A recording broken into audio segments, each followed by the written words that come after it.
national development. Juga hari Jumat juga nanti ada istilah kedua mengenai how does diet affect metabolism, dan juga tentang how to create a good paper. Jadi kegiatan ini bisa memberikan manfaat bagi kita semua, dan terutama untuk menambah informasi kita tentang gizi, dan juga tentu bisa untuk kolaborasi penelitian dan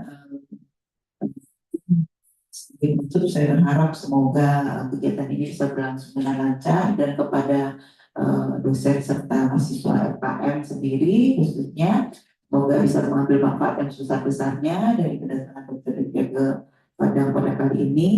Kalau ada kekurangan dan kesalahan kami nanti dalam pelaksanaan kami mohon maaf. Assalamualaikum. Waalaikumsalam. Waalaikumsalam warahmatullahi wabarakatuh. Yang memberikan pertanyaan yang sudah disampaikan. Lanjutkan kegiatan kita pada pagi hari ini.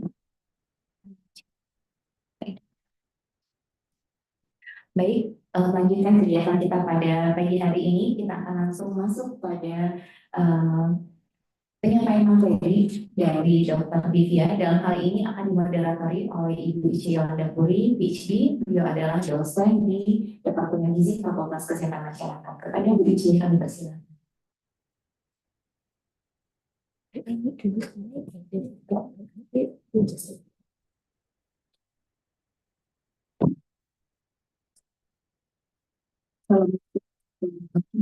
Waalaikumsalam. Thank you for recording, Ibu Dr. Dian, also Mr. Sophia today, kita berada mungkin program again kemudian program again let's see again what is the for scholar or the second time they come here.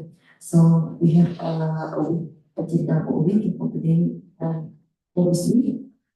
For the program, we would like to introduce Dr. Dian as the speaker for today. The topic of webinar for today is about the role of nutrition of preventing communicable disease. Dr. Diviya, as we know that this is the second time of operating program for Anas University Faculty of Kesehatan of the Urban as has given also another agenda for today. This scholar for the time, and we will Dr. Diviya in Malaysia. Thank you very much.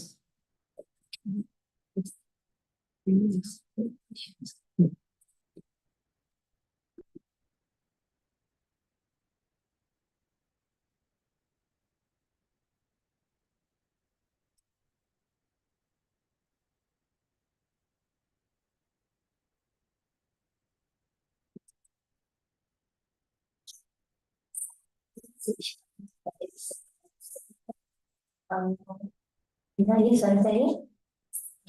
Oke. So,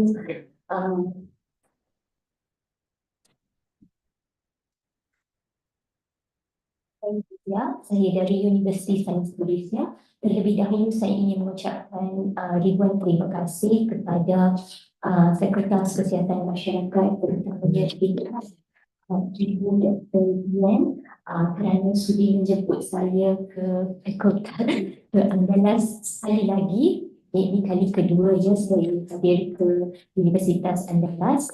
Terima kasih dan saya juga ingin mengucapkan terima kasih kepada Timbalan Dekan Akademik Pak Indral dan dosen-dosen lain di Fakultas Kesihatan Masyarakat.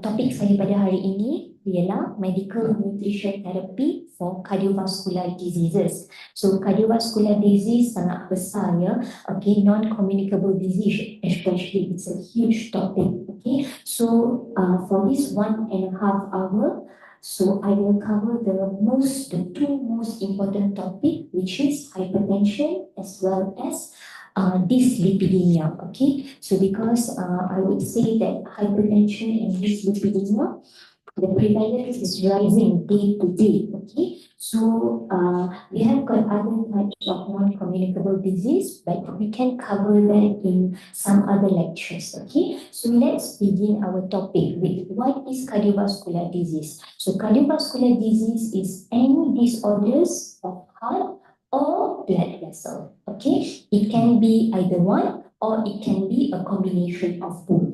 Okay. So what are the risk factor? Apakah faktor risiko untuk cardiovascular disease?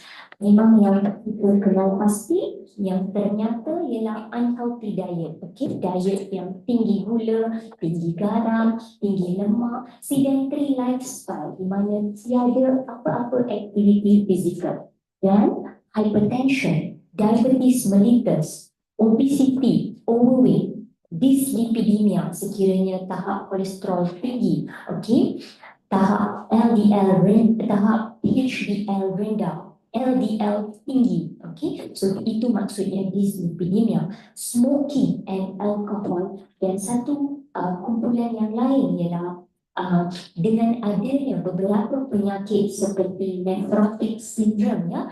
Pesakit nephrotic syndrome ini ialah satu keadaan buah pinggang, ya, di mana pesakit yang mengalami nephrotic syndrome mempunyai tahap kolesterol yang tinggi, ya, dan sekiranya seseorang itu mempunyai hypothyroidism, ya, thyroid hormon yang sangat rendah, juga ini akan menyebabkan tahap kolesterol mereka tinggi. Dan yang mengalami Cushing syndrome, ya, Cushing syndrome di mana hormon kortisol sangat tinggi, dan pesakit-pesakit ini juga akan mempunyai tahap kolesterol yang sangat tinggi.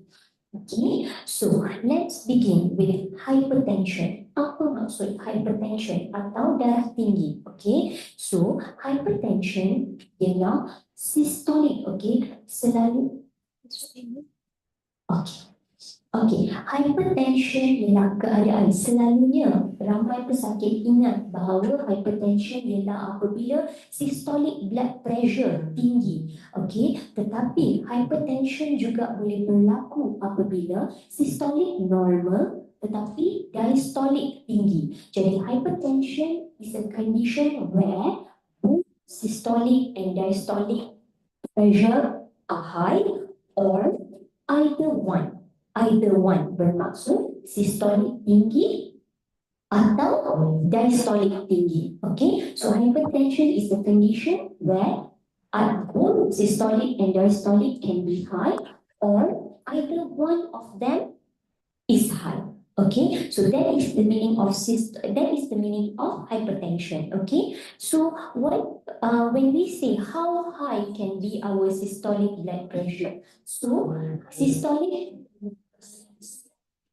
blood pressure is high when it is 140 or greater.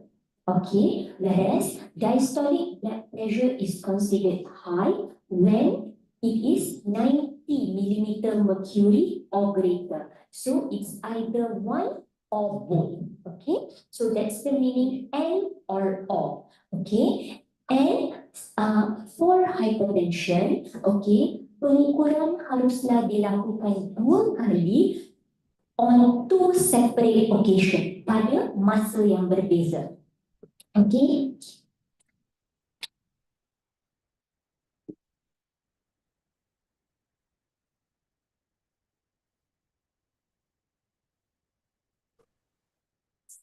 Okay. So there are several terms that you have to know for hypertension. The first one is known as isotonic hypertension. Terma ini adalah maksud systolic pressure tinggi, diastolic pressure kurang daripada 90 mm mercury. Okey, dan ini adalah hypertension yang paling kerap, ya.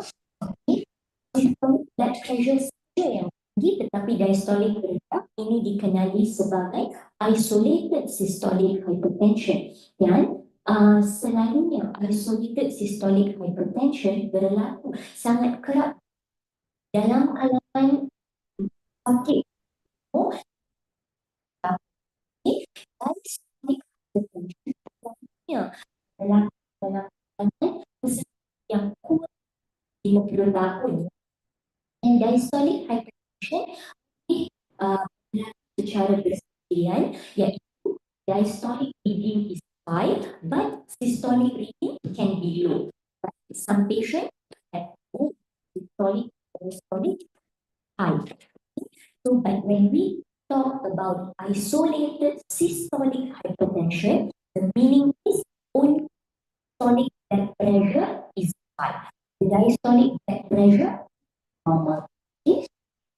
Next term is called isolated white coat hypertension. Okay, what is the meaning of isolated white coat hypertension? This then some patient when they go to clinic, sekiranya berjumpa doktor, mereka berasa sangat takut dan automatically semasa doktor periksa tekanan darah mereka akan menjadi sangat tinggi, iaitu menjadi lebih 140 diastolic, 90 diastolic. Itu hanya akan berlaku di klinik saja kerana mereka. Tetapi apabila mereka pulang ke rumah dan mereka periksa tekanan darah di rumah, tekanan darah mereka adalah sangat normal, sangat. So itu yang dimaksudkan dengan isolated white coat hypertension. Mereka hanya akan mengalami tekanan darah semasa di hospital sahaja kerana perasaan takut terhadap doktor. Tetapi rumah tekanan darah mereka adalah rendah. So this one is very dangerous kerana apabila doktor lihat ukuran tekanan darah tinggi, mereka terus akan mulakan ubat. Patient tidak mengalami hypertension tetapi mereka sudah makan ubat, Jadi pesakit yang mengalami isolated white coat hypertension, mereka perlulah rekod tekanan darah mereka di rumah, Apa tekanan darah yang diambil di rumah perlulah direkodkan dan itu ditunjukkan tentang mereka datang ke klinik disebabkan perasaan takut yang tekanan darah mereka tinggi. So untuk isolated white coat hypertension, pesakit tidak perlu mengambil ubat, Okey, jadi adalah sangat penting untuk pesakit merekod tekanan darah mereka. Okay, the third one, the last one is called mask hypertension is satu keadaan di mana tekanan darah menjadi normal apabila diperiksa di klinik, tetapi apabila diukur di rumah, tekanan darah adalah tinggi. Jadi ini adalah terbalik dengan isolated office hypertension, di mana di hospital adalah normal tetapi di rumah adalah tinggi. Ini boleh berlaku, ini boleh berlaku. Dan keadaan ini juga adalah bahaya kerana pesakit yang mengalami mask hypertension sebenarnya mereka mempunyai tekanan darah tinggi, tetapi apabila berjumpa doktor tekanan darah adalah normal. Jadi mereka tidak mengambil ubat, tidak diberikan ubat, So ini juga adalah sangat berbahaya. Pesakit yang mengalami mask hypertension perlu mula ubat, So untuk hypertension, pesakit perlu merekod tekanan darah mereka dan perlu ditunjukkan kepada doktor. Okey, so itu adalah beberapa terma yang digunakan untuk tekanan darah tinggi. Sekiranya pesakit mengalami kedua-dua systolic dan diastolic blood pressure tinggi, keadaan ini dikenali sebagai hypertension sahaja, Okey.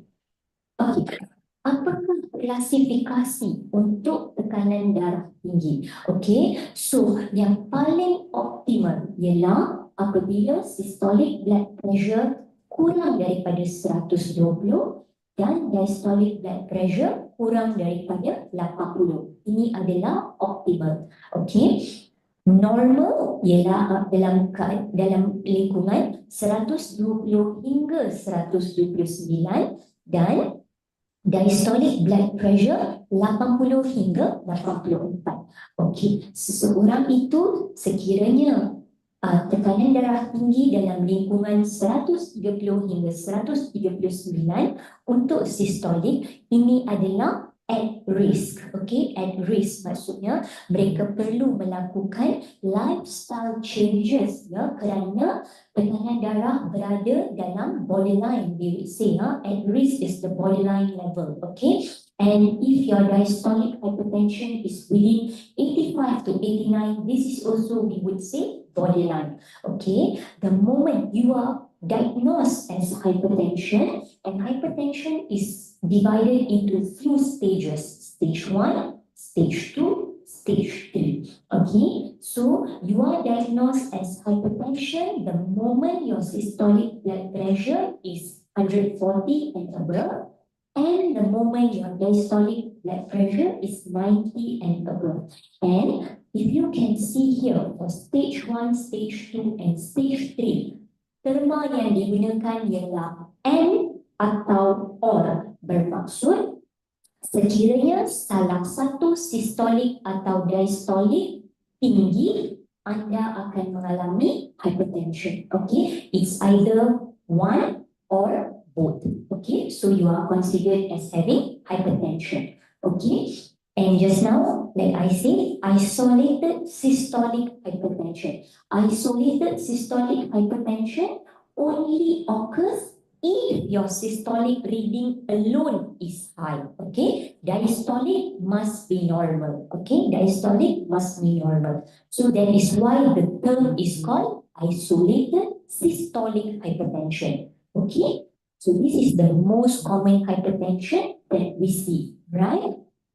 Okay, so now you need to also understand, as a nutrition and dietetic student, you need to understand how hypertension occurs. And the most common mechanism, yeah, it's called RAS, RAAS, RAS, renin angiotensin aldosterone system. Okay, so that is called RAS. So you need to really understand this pathophysiology. This is how hypertension occurs, ya. So nampak beberapa terma baru, tetapi anda perlu memahami setiap terma ini, ya. Okay, so the major regulator of blood pressure is our sympathetic nervous system. Okay, and also the second most important organ is our kidney. Okay, so if you have kidney failure, your blood pressure will not be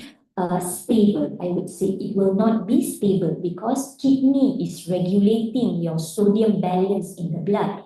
So kidney is really the most important organ to really maintain your blood volume and your blood pressure. So now, if there is any issues with your kidney, okay, if there is any damage or injury to your kidney, your sympathetic nervous system will be stimulated.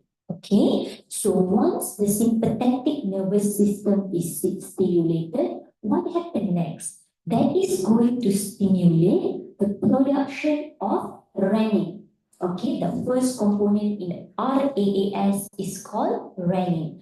So, renin is produced by juxtaglomerular apparatus, your kidney.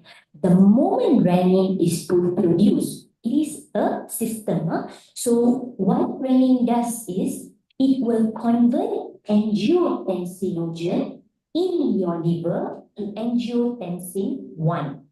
Okay, the moment you have angiotensin 1, angiotensin 1 will be converted to angiotensin 2 by angiotensin converting enzyme. Okay, so now you have angiotensin 2. What does angiotensin 2 do?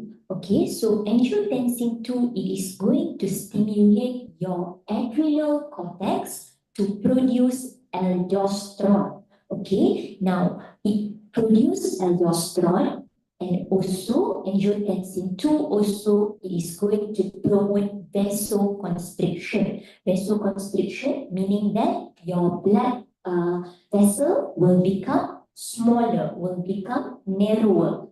Thus, there will be a high risk that your blood pressure will increase. Okay, and what does aldosterone do? Aldosterone is going to promote water and salt retention in the kidney. Okay, so you have more sodium and you have more water, okay, in your blood. So this together, the function of angiotensin 2 and aldosterone, together it is going to increase your blood volume and your blood pressure. So this RAS mechanism, if it is activated, it is definitely going to increase your blood pressure. So RAS will be activated if there is any disorder in the kidney or if there is any inflammation. Okay. Now, as we know, hypertension it is a silent killer. You will not know. Kita tidak tahu ya sekiranya kita mengalami hypertension ya. Kita hanya akan mengetahui hypertension apabila kita kita measure. If we measure our blood pressure ya, then only we will know whether our systolic reading is high or our diastolic reading is high. Until then, it will not give you any obvious sign, yeah? So if, let's say, your hypertension is not detected, okay, it is not detected, what will happen? Definitely you are going to have, it may lead to blood vessel damage. That is going to be a risk factor for atherosclerosis, okay? And what happens is, it is going to damage your kidney. Okay, your kidney will be damaged. That is why patient undergoing hemodialysis, usually if you see their history, they will have uncontrolled hypertension. Okay, and also hypertension can also lead to stroke. Okay, your blood vessel in the brain can burst, boleh meletup ya, blood vessel dalam otak boleh meletup disebabkan tekanan darah yang sangat tinggi ya, dan keadaan ini dikenali sebagai stroke. Okey, dan sekiranya atherosclerosis berlaku ya, dan kemungkinan besar risiko mendapat heart attack ataupun myocardial infarction adalah sangat tinggi ya, dan hypertension yang tidak terkawal juga boleh menyebabkan rabun, vision loss yang boleh menyebabkan buta, dan seterusnya menyebabkan tulang bone loss, tulang rapuh. Okay, now let's have a look of what is the medical nutrition therapy for hypertension. Okay, so for hypertension, carbohydrate, protein, fat. Okay, this will be the range. Means that when you are doing menu planning for your patient, it must be carbohydrate must be within 45 to 60%. Do not exceed 60 and do not give them anything below 45. Protein should be within 15 to 20%. This is if they don't have any kidney-related issue. If they have stage 3 kidney problem or stage 4 kidney problem, the protein percentage will be lower than 15. Okay? Fat will be within 25 to 35%. Cholesterol strictly below 200 milligram. All guideline, okay, guideline terdahulu menyarankan kurang dari 300, tetapi sekarang guideline terkini menyeru agar kandungan kolesterol seharian adalah kurang daripada 200 mg sahaja. Fiber 20 to 30 gram per day. Sucrose 10 to 20% of energy requirement. Okay, sodium is less than 2000 milligram per day. Okay, previous guideline requested 2300, but currently sodium is just less than 2000 milligram according to the current guideline. Saturated fatty acid must be below 10%. Okay, so now we should understand when we talk about hypertension, selalunya kita akan berbicara tentang garam ya. Okey, garam adalah apa maksud garam? Okey, komposisi garam ialah 40% sodium, dan 60% chloride, ya. Okey. Dan pengambilan garam, okey, 1 paras sudut teh ialah 2000 miligram sodium. Okey, so 2000 miligram sodium ialah 1 paras sudut teh garam, 1 small teaspoon. Okey, 1 teaspoon level. Okey, 1 teaspoon level of salt is equivalent to 2000 milligram of sodium. Okay. Ada dua. Okay. Now, when we talk to our patient, we can use the concept of sodium counting. Okay, sodium counting. So, what is the meaning of sodium counting? It is a method for determining the sodium content in food. Bermaksud kita perlu mengetahui kuantiti sodium dalam makanan. Okey, dalam makanan, dan itu bermaksud sodium counting. Okey, di mana formula untuk sodium counting ialah 1 point is equals to 200 milligram of sodium. So, just now, seperti yang saya maklumkan tadi, sodium recommendation for 1 day is 2000 milligram. So, meaning that if you are going to tell your patient, they can take 10 point of sodium. Okay, 10 point of sodium is 2000 milligram. So, how do we go about that? Okay, so you need to know that sodium bukan sahaja ada dalam garam, tetapi sodium juga ada dalam makanan semula jadi, ya. Buah-buahan, sayur-sayuran semua mempunyai sodium, tetapi dalam kandungan kuantiti yang sedikit sahaja. Okey, jadi bagaimana kita akan pecahkan 10 point sodium. Okey, di mana 2 point is for fresh food. Okay, 2 point is for fresh food. Bermaksud makanan semula jadi seperti sayur-sayuran, ayam, ikan, okay, ataupun beverages, ya, beverages, coffee, milk, okay. 2 point sodium from fresh food and 6 to 8 point of sodium from snacks or main meal. Okay, snacks or main meal, because most of our sodium comes from the snack and the food that we cook. Okay, it has got a lot of sodium. Fresh food has very minimal sodium content. Yeah, your milk, your chicken, your fresh vegetable, this has minimal sodium content. Okay, so that's why we can allocate only 2 point. Okay, most of the sodium are present in your snack and main meal. So now, sodium counting is not that easy because dietitians have to identify the quantity of sodium in a prepared food. For example, roti canai. What is the quantity of sodium in the roti canai? So this one has to be estimated first. So what you can do is you can create a booklet. Okay, dietitian boleh menghasilkan booklet yang mempunyai kandungan sodium dalam makanan.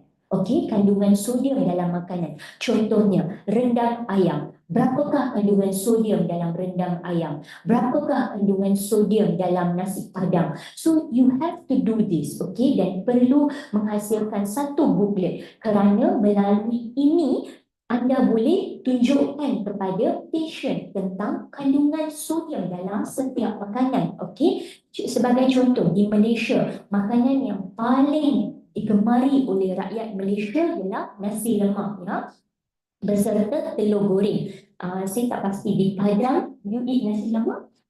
Ada. Nasi lemak ada? Ya. So, you see here, if you are eating nasi lemak, satu pinggan lah, beserta telur goreng, 4 point sodium. It has 4 point sodium. So, one day you need 10 point sodium. So, if your patient eat nasi lemak, it's already 4 point sodium. Okay, sekiranya patient makan nasi lemak 3 kali sehari, pagi, tengah hari, malam, 3 kali sehari. Jadi quantity sodium point that the patient consume is 4 darab 3, 12 point. Okey, 12 point. Dan patient sudah melebihi sodium intake, ya, sodium intake kerana sepatutnya 10 point, tetapi patient makan 12 point. Okey. So instant noodle satu paket instant noodle ya, seperti Indomie ataupun Maggi. Okay, instant noodle satu paket roughly 7 point sodium. Yeah, this is very logical. So one day 10 point sodium. If you are eating satu paket instant noodle, already you consume 7 point sodium. Okay, so this is what you have to tell your patient. Okay, so this one we have, this is different according to country. Yang ini yang saya tunjukkan ialah di Malaysia. So if di Padang, ya, dietitian, you can create one booklet for sodium point and you can show your patient the point of sodium so that they understand. Okay, so whatever food that has got ketchup, yeah, soya sauce or ketchup or preservative, for example instant noodle, sausage, fish ball, all these things the sodium point is high. Okay. Okay, now one thing we have to know about sodium. Selalunya ramai yang ingat bahawa sodium hanya di dalam garam sahajanya, tetapi sodium di dalam garam ialah sodium chloride sahajanya. Sodium juga ada dalam pelbagai jenis makanan lain dengan nama yang berbeza. For example, sodium benzoate. Sodium benzoate is a preservative, pengawet yang dimasukkan dalam jam, fresh juice, beverages. Okay, so these are the things that we have to tell our patient. Dan bukan sahaja kita kata garam ya, sebab garam ialah one form of sodium, which is sodium chloride. There are many forms of sodium. Sodium bicarbonate. Sodium bicarbonate in our cake, in our cookies, this is also a source of sodium. Okay, and another most important form of sodium that is widely consumed is monosodium glutamate. Okay, MSG. This is very widely consumed. Yeah? So MSG is another form of sodium. Yeah? So besides garam, we also have to tell our patient untuk mengurangkan pengambilan monosodium glutamate. Ya. So sekiranya makan di luar, so pesakit boleh order makanan yang tiada MSG. Ya. Okay, so now besides sodium, we need potassium. Okay, we need potassium. Okay, perlu kurangkan sodium, tetapi makanan berunsur potassium perlu ditingkatkan. Ya. Potassium is very important for muscle contraction. Okay, especially controlling heartbeat, controlling fluid balance. So that's why we need to maintain our sodium and potassium in the correct ratio. Okay, and then good sources of potassium will be your potato, your mustard leaf, raisins, sweet potato. Banana is a very good source of potassium. So patient with hypertension, they can consume food high in potassium. Okay.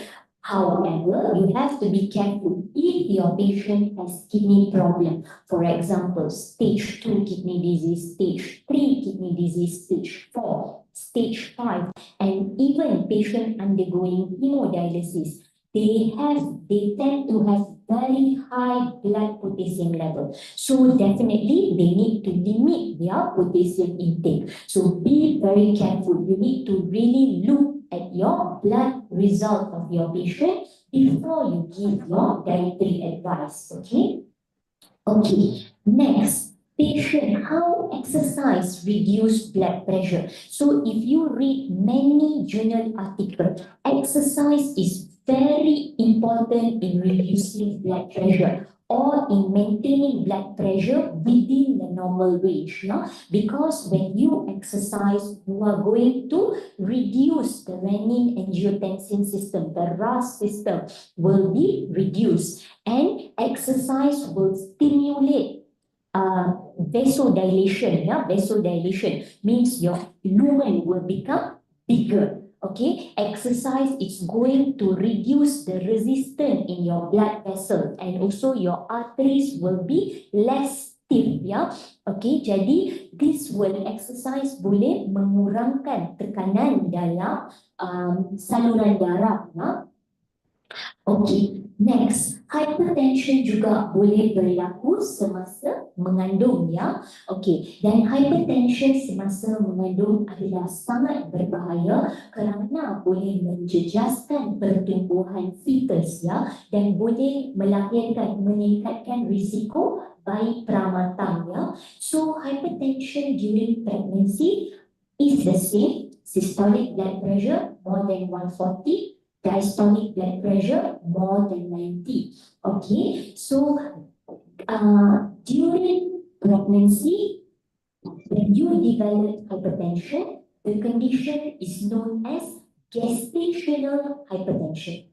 Okay, that means if before you are pregnant, no hypertension, you are just normal. Okay, but once you are pregnant and your blood pressure is high after 20 weeks, okay? After 20 weeks of gestation, that is called gestational hypertension, okay? So gestational hypertension is detected for the first time after 20 weeks of gestation. Then you are known as having gestational hypertension. If, let's say, the hypertension is detected before 20 weeks, okay, sebelum 20 minggu, meaning that that is not a gestational hypertension. It is called chronic hypertension, okay? Or let's say, if you are already having hypertension before pregnancy, so during pregnancy also, you will have hypertension. So that is all known as chronic hypertension, okay? So there is another condition called de novo hypertension. So de novo hypertension is you develop hypertension after 20 weeks of gestation, but that hypertension failed to resolve after you deliver. Okay, that means you still, even after delivery, you still have hypertension. So that is called chronic hypertension. So you have to remember that if, let's say, you are having gestational hypertension, sekiranya anda mengalami gestational hypertension, gestational hypertension akan dikenal pasti buat pertama kali selepas 20 minggu, ya, selepas 20 minggu gestasi, dan harus, okay, patient, it must resolve after delivery. That means setelah melahirkan anak, tekanan darah haruslah dalam kategori normal. Itu maksud gestational hypertension. It will be detected for the first time after 20 weeks of gestation, but it will resolve after delivery.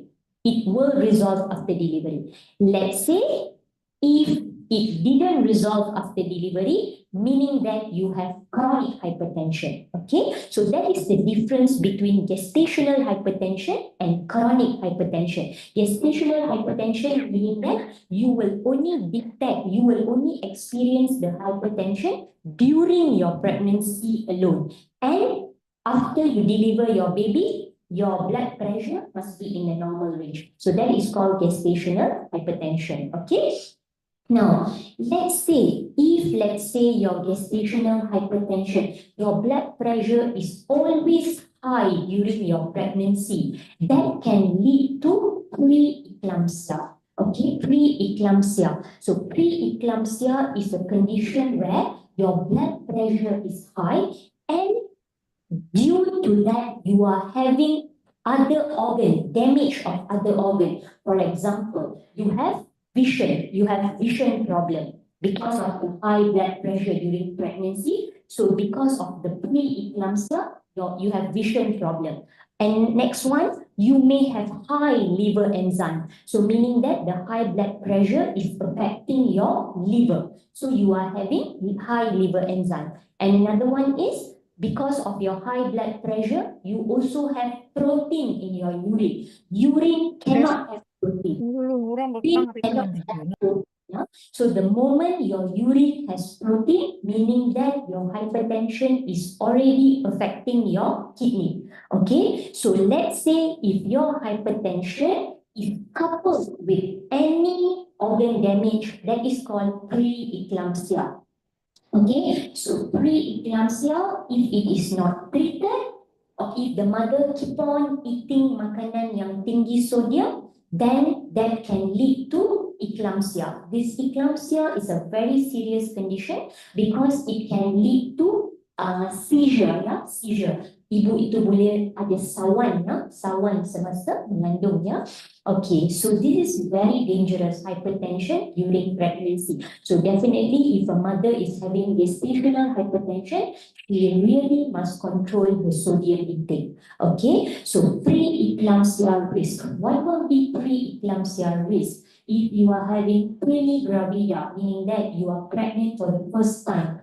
If your pregnancy interval is more than 10 years, okay, and if you are having any other chronic disease, you have chronic hypertension, type 1 diabetes, type 2 diabetes, and if your BMI is more than 35 during the first visit, okay, and if you have kidney-related issue, if you have autoimmune disease, okay, for example, SLE, all this can increase your preeclampsia risk, and you have multiple pregnancy, that means you are having twin baby, triplet. So this is very common if you are doing IVF.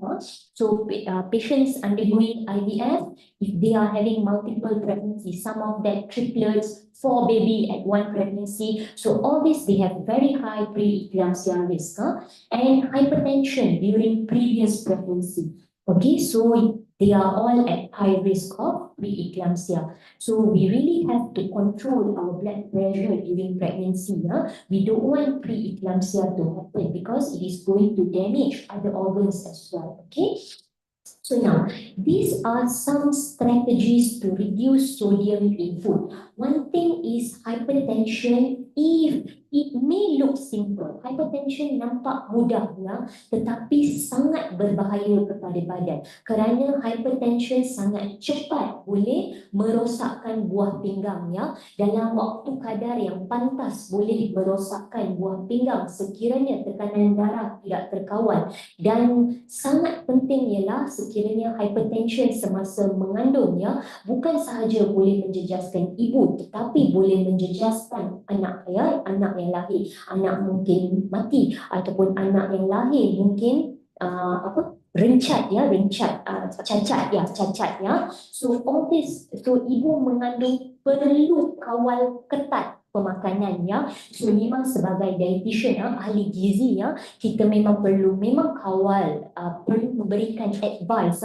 nasihat pemakanan yang sewajarnya, ya. So apa yang kita boleh lakukan, ya, tidak semestinya sekiranya mengalami tekanan darah tinggi, ya, doktor akan mulakan ubat hypertension, tidak harus tinggal, ya, mesti makan pada waktu yang ditetapkan dan mengikut dos yang ditetapkan oleh doktor. Okey, bukan so sesetengah pesakit mereka merasakan bahawa sekiranya makan ubat, okey, diet tidak perlu dikawal, okey, boleh makan apa sahaja kerana mereka makan ubat. Tetapi tanggapan ini adalah salah sama sekali kerana ubat sahaja tidak boleh kawal hypertension, ya, makanan. Okey, kawalan makanan adalah sangat penting, ya. Okey, apa yang boleh kita beritahu kepada pesakit, ya?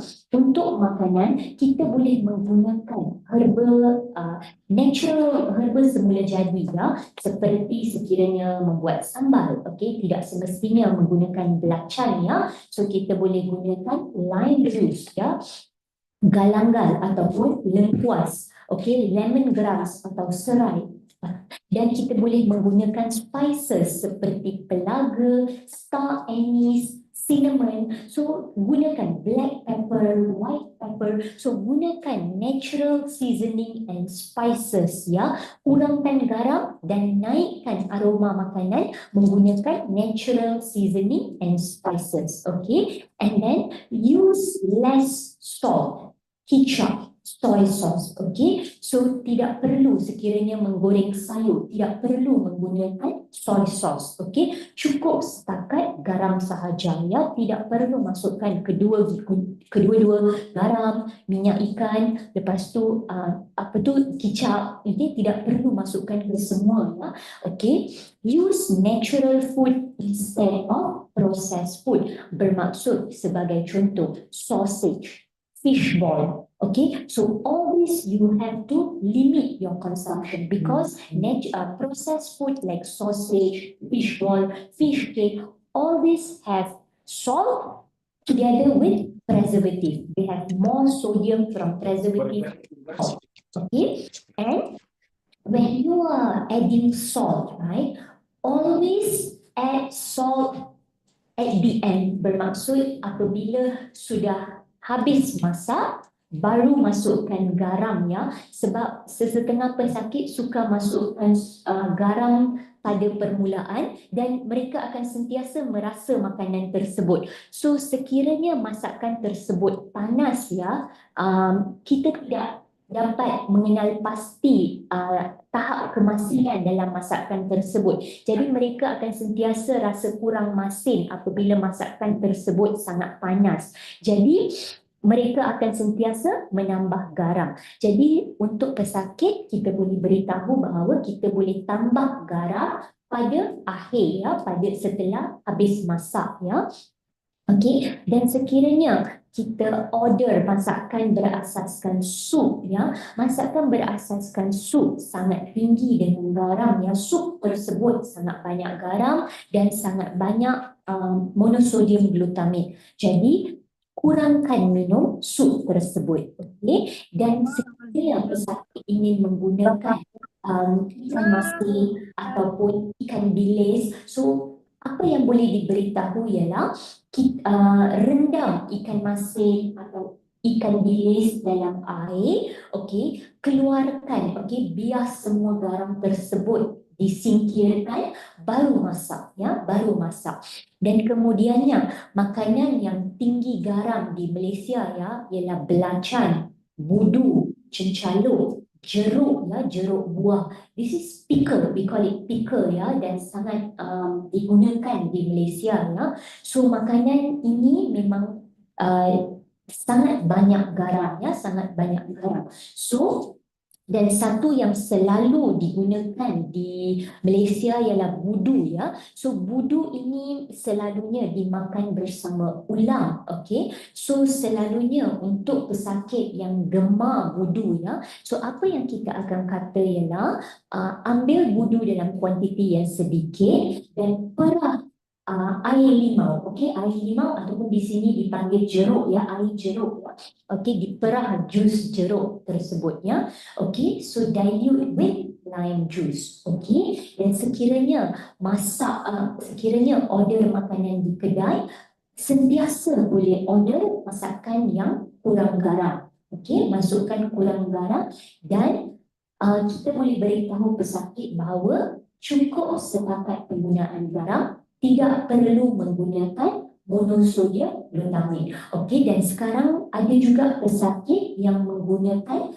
garam berbentuk potasium. Sekarang kita ada garam berbentuk potasium, dikenali sebagai salt substitute ya. Maksudnya garam tersebut potasium, bukan sodium chloride tetapi garam potasium ya. Yang itu pun boleh digunakan. Okey.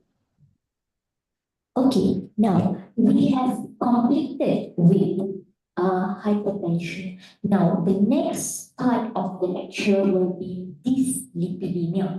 Okay, so what is the meaning of dyslipidemia? Dyslipidemia ataupun kita boleh katakan kolesterol tinggi ya, tahap kolesterol tinggi. Okay, kolesterol bukan sahaja total kolesterol ya, tetapi LDL, HDL, triglyceride. Selalunya apabila diberitahu kepada pesakit, kita akan nyatakan LDL kolesterol jahat ya, HDL kolesterol baik. Jadi kita mahukan LDL rendah tetapi HDL mesti tinggi.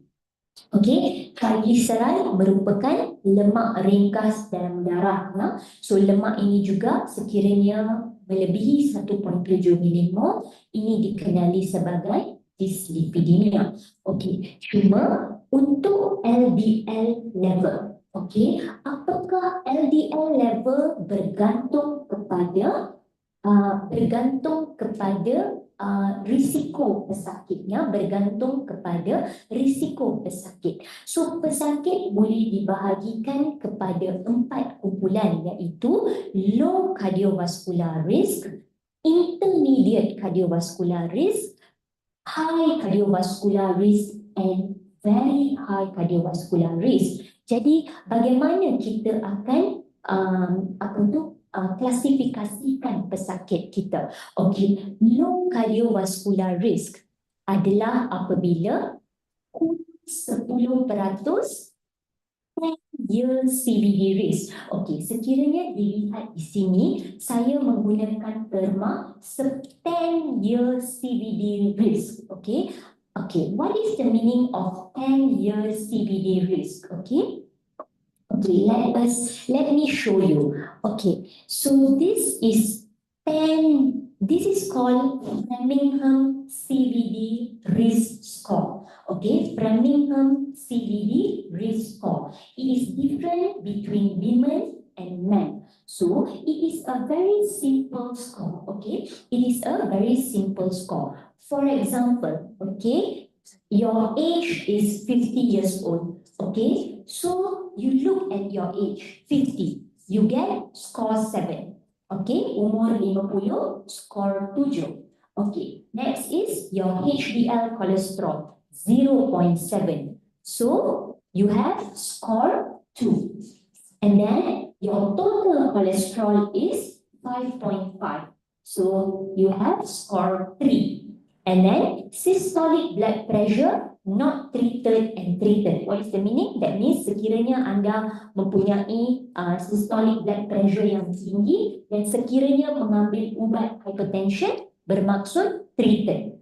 Okay, sekiranya anda mempunyai hypertension, systolic blood pressure is high tapi not treated. That means tidak mengambil ubat, bermaksud not treated. Okay, so let's say now your patient systolic blood pressure is 130 and treated. That means she is on medication, so you get score 3.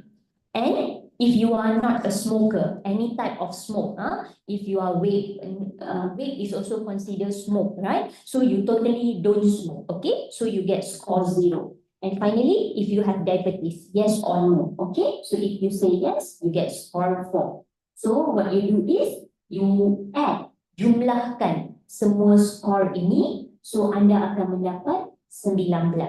Okey, cuba lihat dekat table bawah ini ya. So total point anda ialah 19.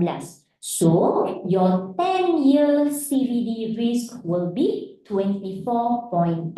So this is the meaning of 10-year CVD risk. This is the meaning. So 10-year CVD risk, that means risiko anda untuk mendapat CVD dalam tempoh 10 tahun ialah 25%.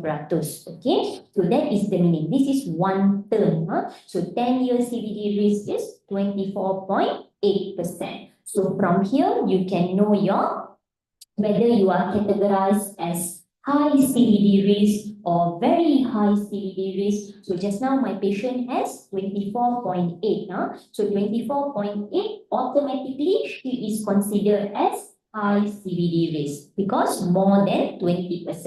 Okay, so if my patient is having high CVD risk, my target LDL level for her will be less than 1.8. Okay, less than 1.8. So target LDL untuk pesakit tidak sama ya untuk setiap pesakit, berbeza untuk setiap pesakit. Okay, sekiranya pesakit tersebut mengalami chronic kidney disease dengan eGFR kurang 30 mil. Okey, bermaksud target LDL beliau ialah 1.1. So target LDL level adalah berbeza mengikut kondisi pesakit. Okay, so you need to understand how to use this table. Okay, and this table is different for men and women. Okay, men and women, it's different. It is a very simple way to calculate. Yeah, very simple way to calculate. Okay, so this is your heart age. Okay, for example, just now my patient has 19 point. Yeah, 19 point, and I can see here she's the woman. 19 point. Her heart age is more than 80. Okay, more than 80. Suppose patient is 50 years old. Okay, patient is 50 years old, but because faktor risiko beliau membuatkan jantung beliau berumur 80 tahun, ya, serupa seperti seseorang yang berumur 80 tahun. So the heart is very weak. Okay. Okay, so this is what I told you. LDL, this contributes to atherosclerosis. If your LDL level is high, definitely you are at high risk of developing cardiovascular disease. Okay, HDL level should be high. Your HDL level is the good cholesterol. HDL level must be high, LDL must be low. Okay, how to increase HDL level? It can be facilitated by exercise. Physical activity can increase HDL level. Okay, the last form of fat is triglyceride.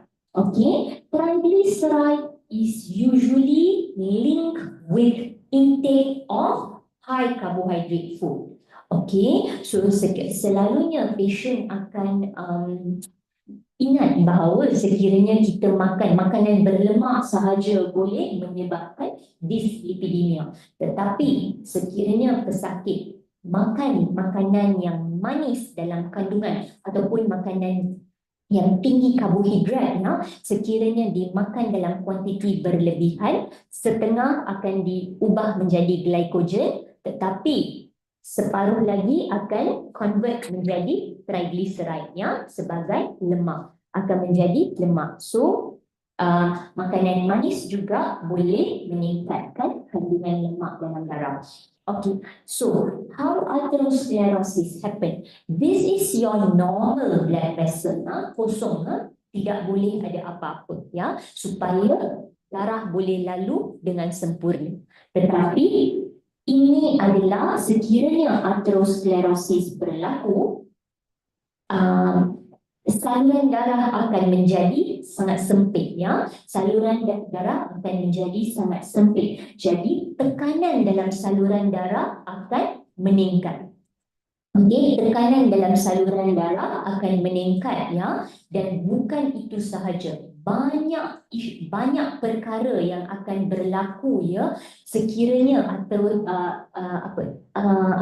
sekiranya saluran darah menjadi sempit, banyak perkara yang akan berlaku. So what happens during atherosclerosis? This also we have to understand, ya.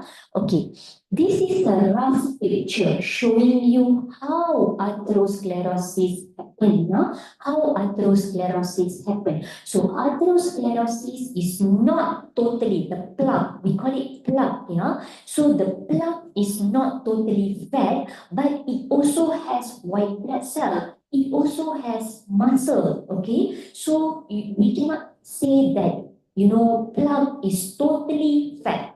Okay, so it also has white blood cell. It also has muscle. Okay, so how atherosclerosis happen? Okay, usually in a normal person, okay, untuk seseorang yang normal, ya, white blood cell tidak boleh masuk, ya, tidak boleh masuk ke dalam, it cannot go into your, we would say your muscle area here, it cannot goes into your muscle area here. Okay, it must remain in your blood. Okay, white blood cell must remain in your blood. It cannot go into, it cannot penetrate into this endothelial, it cannot pass through the endothelium and move into your tunica intima. Okay, tunica intima. So what happens is, if any injury or inflammation happen, okay, how can injury happen? How can inflammation happen? Let's say if you are having diabetes, uncontrolled diabetes, if you are having uncontrolled hypertension, these are all the risk factor of atherosclerosis, okay? It is a risk factor of atherosclerosis. This is going to weaken your endothelial cell, okay? And thus, it will allow your white blood cell to go into your tunica intima. That means from the blood, it is going into your tunica intima, into the muscle area, yeah? Okay, because your endothelial cell is loosened, okay? It's loosened. So what happens is, not only it allows the white blood cell, but it also allows the LDL, okay? Your low density lipoprotein. Your blood has low density lipoprotein, so that low density lipoprotein will also go into your tunica intima. So what happens is when your LDL and your macrophage, your white blood cell, they meet, okay, when they meet together, it will be oxidized. The LDL will be oxidized, okay? So when LDL is oxidized, it will be converted into foam cell, okay? It will be converted into foam. Buih, serupa buih. Foam means buih. So serupa buih, okay? It is full of fat. It is full of fat, okay?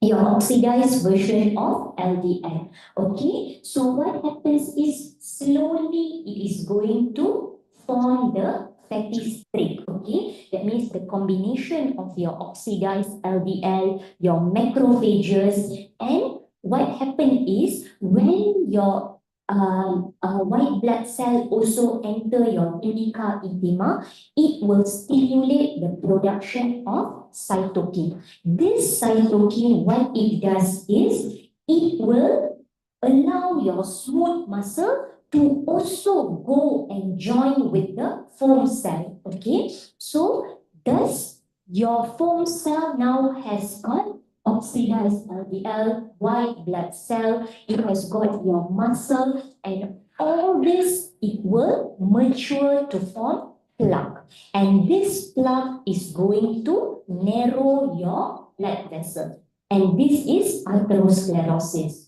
Okay? So now, let's have a look of management of dyslipidemia. Definitely, healthy diet must be there, regular exercise, tobacco, avoidance of tobacco, alcohol restriction, and if you are obese or overweight, achieve your ideal body weight if possible, or you lose weight 5 to 10% from your original body weight. Okay? Okay, management of hyperlipidemia, or also known as dyslipidemia. Okay, it is very similar. Okay, management of hyperlipidemia and hypertension, they are the same. Okay, they are the same. Okay, unless patient having kidney disease, stage 3, stage 4 kidney disease, then the protein recommendation will not be 15 to 20, it must be below 15. Okay, patient with kidney disease who have not started hemodialysis, they must be on a low protein diet. But this one, I just assume patient is normal, they are just having hypertension and dyslipidemia. So this will be the standard recommendation for them. It is the same. Okay, one thing about dyslipidemia, kita perlu memberitahu pesakit untuk makan makanan yang tinggi fiber. Kerana fiber yang boleh mengurangkan kandungan kolesterol dalam darah. So, apakah fiber terbahagi kepada dua? Satu soluble dan satu insoluble fiber.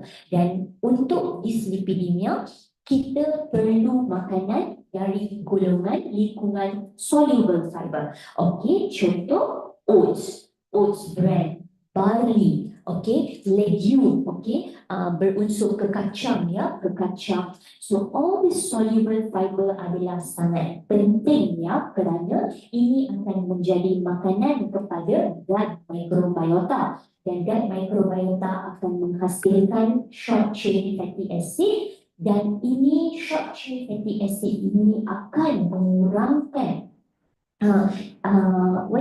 synthesis cholesterol oleh liver. It will reduce the cholesterol produced by the liver, and thus it will reduce the blood cholesterol level. Another thing is soluble fiber also, it will form a gel in your stomach. Okay, so it is going to delay gastric emptying, and it is going to reduce penyerapan kolesterol dalam makanan tersebut. Okay, so makanan berunsur soluble fiber harus nasihatkan kepada pesakit, ya. Okey, dan satu yang selalu kita dengar ialah berkenaan dengan beta glucan. Okey, beta glucan is present in our oat bran, in our barley. So we can tell our patient morning when you are taking a cup of tea, you can just add oat bran, okay, 1 tablespoon of oat bran, okay, which is 15 gram. So with 15 gram of oat bran, you already achieve 3 gram of beta glucan. Or maybe because oat bran, it has no taste, okay, it has no taste. So you can put in your milk, boleh dimasukkan dalam teh, boleh dimasak bersama nasi, okay. Okay, for barley, okay, patient juga boleh minum air barley, ya. Air barley bukan sahaja air barley, mereka perlu makan biji barley, ya, biji barley. Dan untuk mendapatkan 3 gram beta glucan lebih kurang 1 cup barley, tetapi ini adalah sangat banyak, ya, 1 cup barley. So what patient can do is they can take oat bran, okay, because 15 gram oat bran is just 1 tablespoon, okay, and they can have maybe a few tablespoon of barley. Okay, every day they can take a few, maybe 3 tablespoon of barley, direndam dalam air dan didihkan, dan mereka boleh makan barley tersebut, ya. Dan ini sangat bagus untuk kolesterol. Okay, the next component is phytosterol, ya. Phytosterol has a similar chemical structure to cholesterol. Okay, so phytosterol is divided into plant stenol and plant sterol. Okay, so it is naturally found in food, but however, nowadays manufacturer they are fortifying plant stenol and plant sterol dalam susu. Okay, dalam margarine, soft margarine, ya, dalam vegetable oil, they are adding the plant stenol and plant sterol, ya. So plant sterol, phytosterol is able to reduce the cholesterol absorption. Okay, so it is able to reduce 50% of the intestinal cholesterol absorption. So recommendation for phytosterol is about 2 to 3 gram per day. Yeah, okay, so even some of the yogurt is also fortified with phytosterol. So you need to read the food label to know whether they are fortified with phytosterol or not. Okay, so some of these food, they have naturally occurring plant sterol. Okay, naturally occurring plant sterol. Okay, so for example, your corn, it has got 952, okay, milligram of plant sterol per 100 gram, yeah. So these are some of the things that you can tell your patient, okay, soybean, olive, okay, orange, banana, so they can consume the naturally occurring plant sterol, okay. Okay, next are the fat component, okay, fat component. So we need to understand that saturated fat acid, fatty acid, and trans fatty acid will increase the risk of atherosclerosis, okay, whereas the MUFA and the PUFA, they have minimal risk, okay, they have minimal risk, okay. But what patient, when we tell, sekiranya diberitahu kepada pesakit, minyak zaitun adalah sihat, ya, tetapi sekiranya minyak zaitun tersebut diambil secara berlebihan, ini juga boleh meningkatkan risiko atherosclerosis, ya. So bukan bermaksud sekiranya mufa dan pufa itu adalah sihat, kita boleh makan makan terlalu banyak ya. So that is not what we mean ya. But what I mean is mufa itu boleh digantikan dengan saturated fatty acid, menjadi pengganti, tetapi bukan bermaksud boleh dimakan dalam kuantiti yang banyak. Okay, another one is polyunsaturated fatty acid, which is omega-3 and omega-6. We have no problem with omega-6 because most of our current food, it is rich in omega-6. But the issue is with omega-3. We are not eating, kita tidak makan makanan dari kumpulan omega-3 ya. So we have very limited intake of omega-3. But when we compare omega-3 and omega-6, omega-3 is heart healthy. Okay, omega-3 is heart healthy.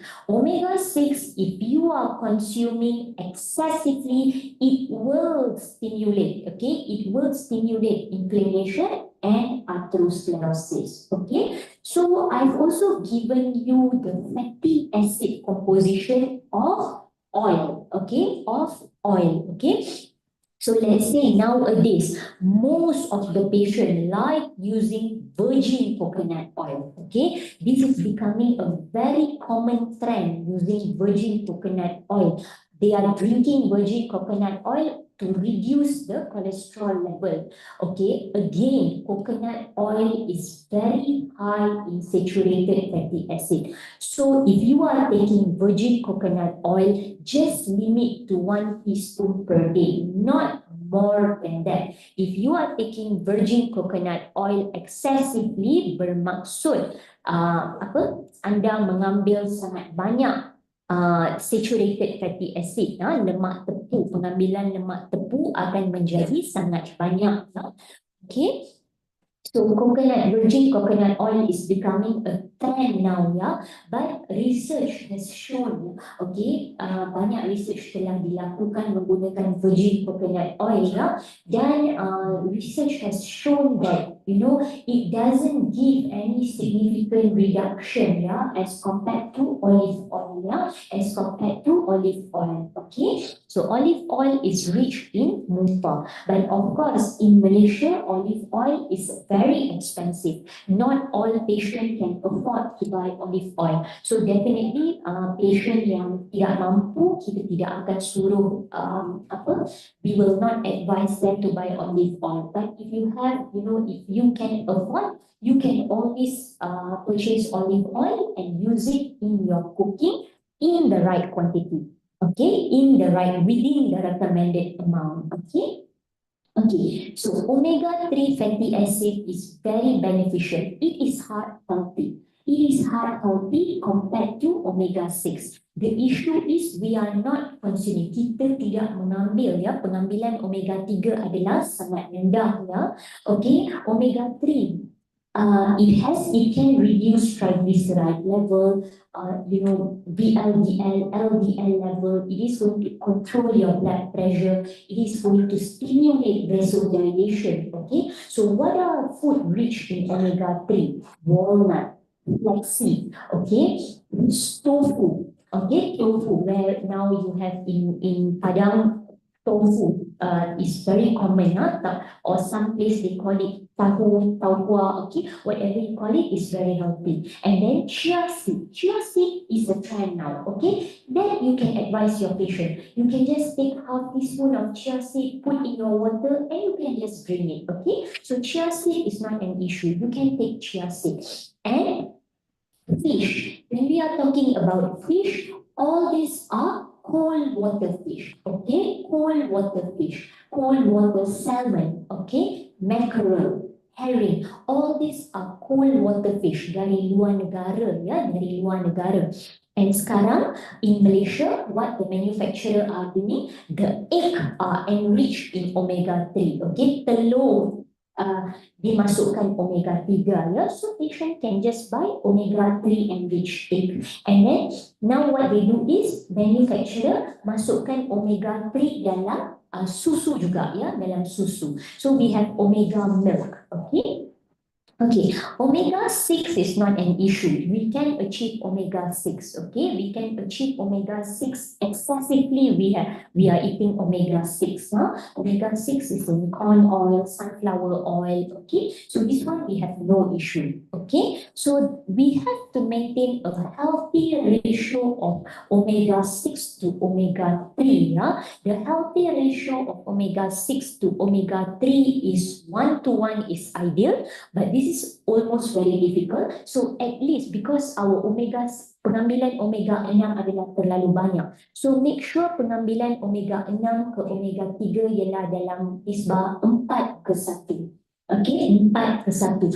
Tetapi sekarang ni research menunjukkan bahawa pengambilan nisbah omega-6 ke omega-3 lebih kurang 20 hingga 30 untuk omega-6 ke 1 omega-3. So pengambilan omega-3 sangat rendah ya. So sekiranya omega-6 diambil dalam kuantiti berlebihan, ini boleh bertukar menjadi pro-inflammatory. Pro-inflammatory, that means dia akan menyebabkan atherosclerosis. Okay, and satu yang kita perlu tahu bahawa omega-6 tidak boleh ditukar menjadi omega-3 ya. So it is not interconvertible. Okay, it is not interconvertible and they have opposing effect. Omega-3 is good, is anti-inflammatory ya. It is heart healthy. Omega-6 if taken excessively it will contribute to atherosclerosis. Okay.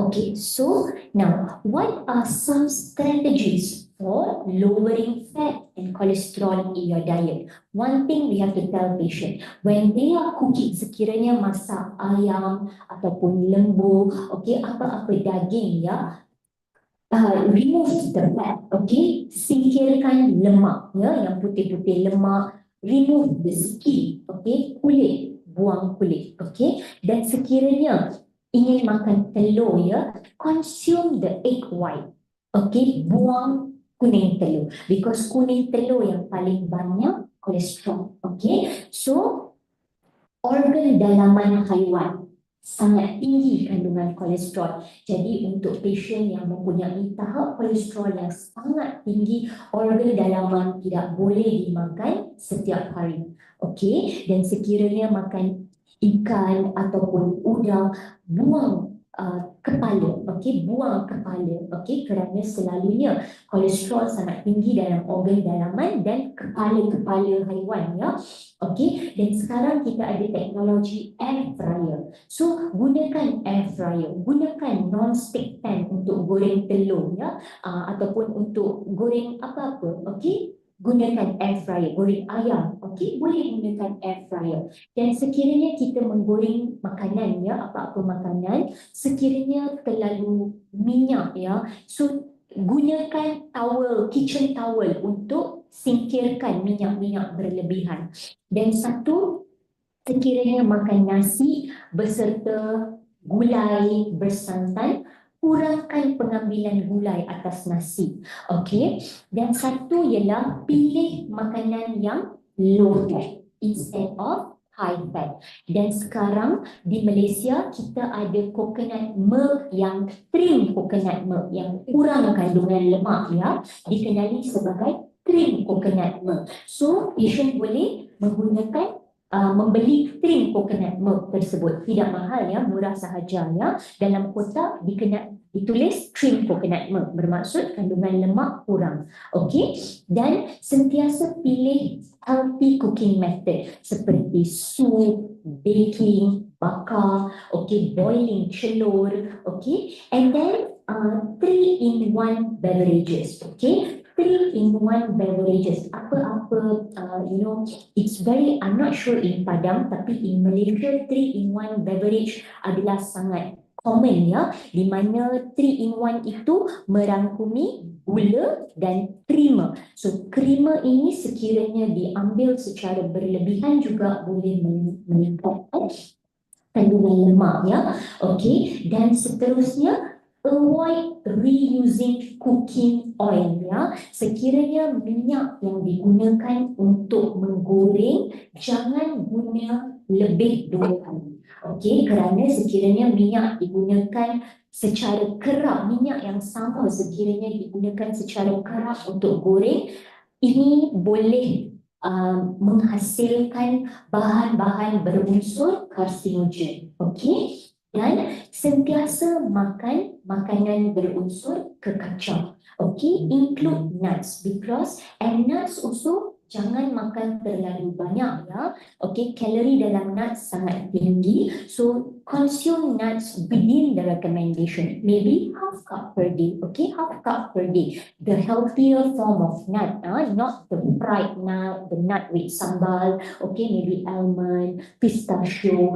Okay, walnut. If your patient can afford to buy nuts, okay, then you can ask them to consume nuts. Ataupun if they cannot, you can ask them to take chickpeas ataupun kacang kuda, ya.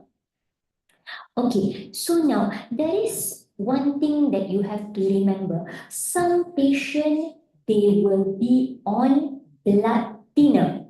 Blood thinner, it is called warfarin. Okay, blood thinner, because patient with patient cardiovascular disease patient, some of the patient blood will thicken. Okay, blood will thicken. So patient will be given warfarin. Some patient will be given aspirin. With aspirin, we have no problem. But with warfarin, dietitian have to really look at the medication list. If warfarin is present, warfarin ini akan mengganggu fungsi vitamin K.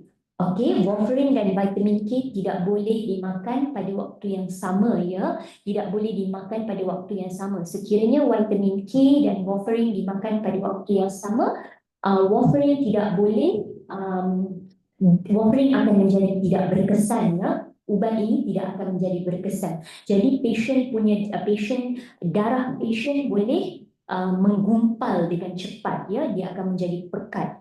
Okey, so sangat bahaya ya. Jadi sekiranya patient mengambil warfarin, okey, dietitian perlu menasihati beliau agar mengurangkan, bukan tidak ambil ya, mereka perlu mengurangkan pengambilan makanan yang kaya dengan vitamin K. Bermaksud, makanan yang kaya dengan vitamin K adalah sayur-sayuran hijau, iaitu makanan yang sangat sihat ya. Jadi perlu dikurangkan setengah cup sekali sehari. Okey, setengah cup sekali sehari ya. Okey, and then low vitamin K food. Okey, boleh mengambil sayur-sayuran dari kumpulan yang kurang vitamin K. Contoh, carrot, timun, potato, tomato, cauliflower. Okay, these are the bean sprout, peas. Okay, these are the food low in vitamin K. Okay, dan sekiranya patient yang mengambil warfarin tidak boleh makan apa-apa suplemen herba tanpa pengetahuan doktor. Okey, suplemen herba, apa-apa suplemen ya, ginkgo biloba, ginseng, semua ini akan mengganggu fungsi warfarin. Dan seterusnya, vitamin supplement. Vitamin supplement, kadang-kadang kita mengambil multivitamin, tetapi mungkin dalam multivitamin tersebut ada vitamin K. So, ini juga boleh mengganggu fungsi warfarin ya. So apa-apa vitamin suplemen juga tidak boleh diambil secara sewenang-wenangnya ya. Perlu mendapatkan nasihat doktor terlebih dahulu ya. Dan alkohol tidak boleh diambil kerana alkohol definitely it is going to affect the function of warfarin. So doesn't mean that your patient is on warfarin langsung tidak boleh makan apa-apa sayur hijau. Tidak ya, mereka boleh makan tapi limit to half cup once daily. Jadi untuk hidangan lain sila pilih sayur yang kurang vitamin K. Jadi patient on warfarin, dietitian akan bagi satu template yang ada list high food high in vitamin K, food low in vitamin K. Template ini harus diberikan kepada pesakit. Okay, the last slide. Okay. Okay, this is called nitroglycerin. Yeah. So nitroglycerin, let's say patient, or we call it GTM. Yeah. Okay, nitroglycerin selalunya diletakkan di bawah lidah. Ya. Selalunya patient pesakit yang mengalami angina, okay, ataupun apa sekiranya tidak berasa selesa di bahagian jantung, ya, mereka akan mengambil tablet nitroglycerin dan diletakkan di bawah lidah. Ya, mereka akan letak satu tablet di bawah lidah dan perlu diletak di bawah lidah kerana ini yang berdekatan dengan hati, ya, bergerak pantas sekiranya diletak di bawah lidah, ya, bergerak dengan cepat ke jantung, ya. Okay, so satu tablet perlu dimakan. Okay, suppose if you take one tablet of nitroglycerin, the pain will resolve. Okay, however, if the pain still occur after you consume 3 tablets, you need to immediately go to hospital. Okay, you need to immediately go to hospital. Okay, okay. So with this, I thank you so much. Thank you.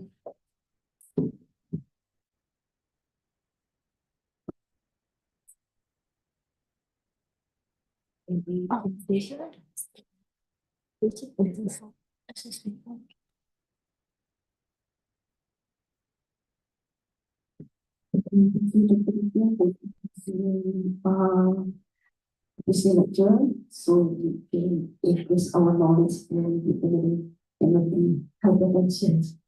So for the next step, we will open for Q&A for the participant. Jika ada yang bertanya, silakan Bapak Ibu. Ada yang bertanya, dipersilakan.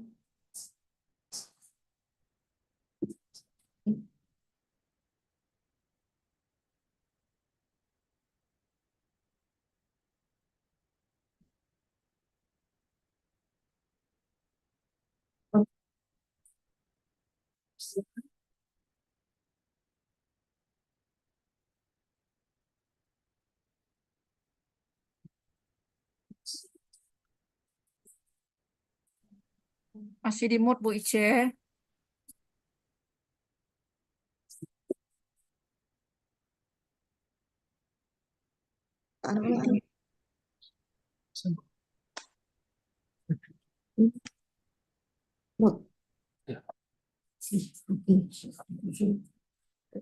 you very much for the video for the amazing presentation about the remedy of hypertension. For the other participants, if you want to ask one question related to Dr. Diviya, we will allow you to send the question to us, and also for the link chat. Boleh bertanya kepada Bapak serta ya, boleh langsung kepada chat yang ada di Zoom ini. Sedikit menceritakan tentang Dr. Diviya. Dia adalah ahli dari clinical nutrition, seri yang clinical nutrition, fokus pada sarkopenia, roti, cognitive function, dietary quality, dan community nutrition. Silakan, Bapak Ibu.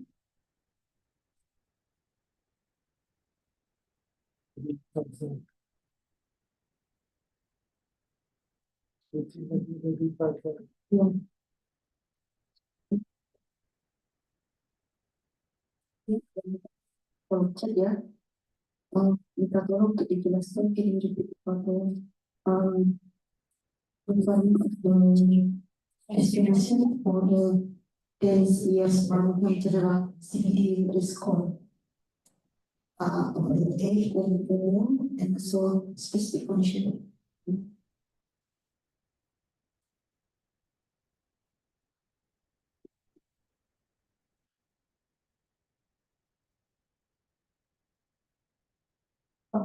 So, untuk CBD risk score, okay, CBD risk score, you can do for, okay, if let's say a patient come to you, okay, for hypertension or even diabetes, okay, you can do for any age group here. So here, the suggested age group is 30. Okay, the suggested age group is 30 and above. So if your patient is 30 and above, you can do. Okay, for the rest of it is, let's say if they have diabetes, they are smoker, you can always do. Okay, if your patient is 30 and above and come to you with obesity, so you can always do this to just see the risk of their CVD risk for the next 10 years. How is it, whether it's low or it's high? Okay, so if your patient is more than 30 years old, you can do. Okay, tiada syarat tertentu ya. So sekiranya HDL ini adalah tinggi tak? Okey, sekiranya HDL tinggi, so bermaksud mereka akan mendapat points yang lebih rendah. Ini boleh diberitahu kepada pesakit ya. Mana-mana pesakit yang berumur 30 tahun ke atas yang mempunyai faktor risiko CVD seperti obesity, yang mempunyai diabetes, yang ada hypertension, okey, kita boleh lakukan Framingham risk score. So sekiranya dilakukan Framingham risk score, mungkin pesakit akan tahu ya, oh dalam masa 10 tahun ni saya berisiko tinggi mengalami CVD, jadi saya perlu menjaga pemakanan saya perlu exercise menjadi lebih aktif ya. So sekiranya berumur 30 tahun ke atas, boleh dilakukan untuk pesakit anda. Jadi bagaimana ini begitu pengawasan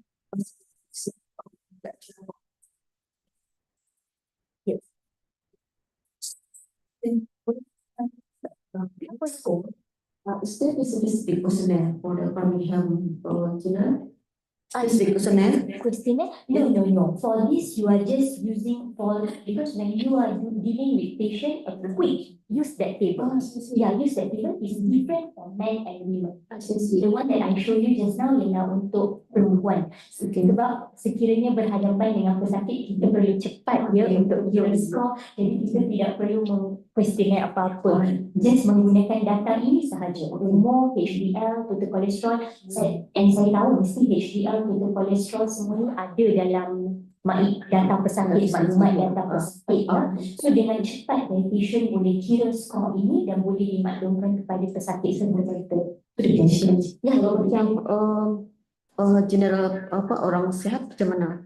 No diagnosis as a hypertension. Oh, okay, it's okay. You can just Orang sihat. Ya, orang sihat. Boleh. Sekiranya orang sihat, okay, tiada hypertension. Okay.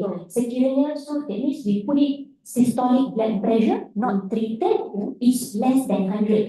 So the score will be -3. So that means they will score low. They will have maybe their total point is less than -2. Yeah. So you can tell them your 10-year CVD risk is kurang 1%. If based on this table, so you can tell them. If they are healthy, you can just tell them, okay, good, you are very healthy. You see, I calculate your score, and you see, based on your total point, your CVD risk is less than 1%. So you can tell them, they will feel happy, right? For example, jadi hyper is silent killer. Yeah. So dia tak tahu ni pasien ni orang sihat dia tahu kalau dia have risk suspect of hypertension. Yeah. Tapi tiba-tiba suddenly kita nak check ni, for example the problem score. So it can be he has high risk of score for prenatal can be. Okay, maybe. Because he never check her Yes. blood So untuk kira Framingham risk score, anda perlu tahu tahap total kolesterol, HDL dan juga systolic blood pressure. Alright. Total kolesterol, HDL dan systolic blood pressure perlu diketahui. Without this data, you cannot calculate the score. Yeah, so you need to know. Sometimes the total cholesterol will be normal. Okay, HDL can be also good, but the blood pressure is high. So your score will be more. Okay.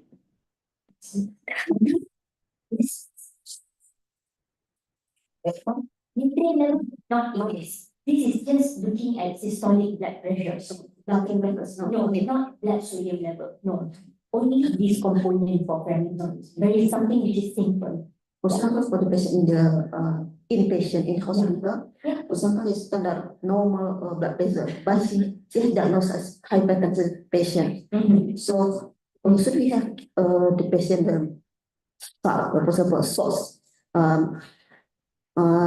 we decrease for the SARS or the SARS is normal. For example, in hospital, macam di hospital Indonesia, in Padang, for example, West Sumatra, hypertension, the blood pressure, sometimes normal, sometimes high.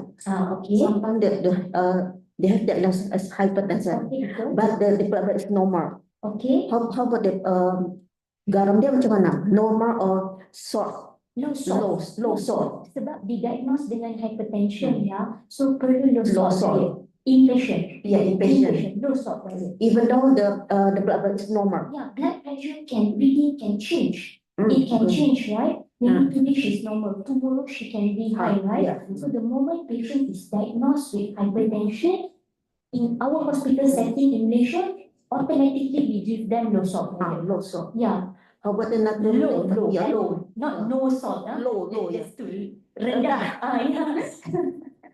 Okay. How about the natrium level? No need to check. Blood sodium level? Natrium. Blood sodium level? Yeah. Blood sodium? Yeah. Yeah. Check about the You can check, yeah. You can check. It comes normal. together, right? Normal. If it's normal. Sometimes blood Normal. sodium is normal. Blood pressure can be high. Yeah. Yes. So we look at the blood pressure. Rendah Rendah darah. Yeah. Yeah. Okay, thank you, Dr. Diviya. It's a very interesting discussion. Okay.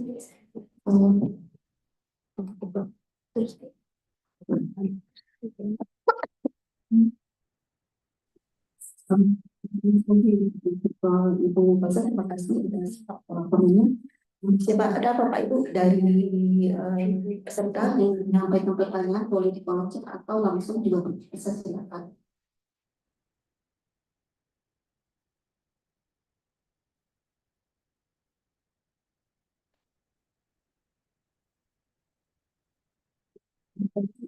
Sebelum saya tanya soalan lagi Dr. Diviya, for example, monosodium glutamat, monosodium glutamat also tak boleh, itu kan tak boleh kita gunakan kepada patient. Ya. How about the umami? Mana ada brand umami? Okay. It's also, I mean, is it sold in your market, umami? In market. What is the ingredient of umami? Monosodium salt. Monosodium glutamate, right? Yeah. That means monosodium glutamate comes in several brands, right? In Malaysia, it's called Ajinomoto. Sama. In Indonesia juga sama. Sama, right? Okay, so these are all another name of monosodium. Yeah. So untuk dapatkan rasa umami, we can use natural umami flavoring, right? Mushroom. Yeah, garlic, mushroom, sometimes tomato can give you the umami flavor. So natural umami flavor. Ya, sometimes kita ada pro and con in monosodium glutamat. Boleh atau tidak sometimes semestinya tidak boleh, sampai dia tak boleh. Ya, tetapi untuk patient hypertension memang saya tak recommend. Kerana hospital memang tidak guna monosodium glutamate. Ya, makanan hospital tidak guna monosodium glutamate. And also all patients. Ya. All patients. Ya, all patient tidak menggunakan monosodium glutamate. Thank you. One very interesting discussion. Bapak Ibu masih ada, silakan bertanya ini dari kawan-kawan rumah sakit atau dari mana?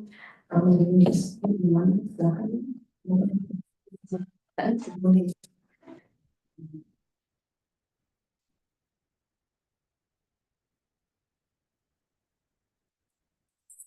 Nah, di sini bisa silakan kalau bertanya.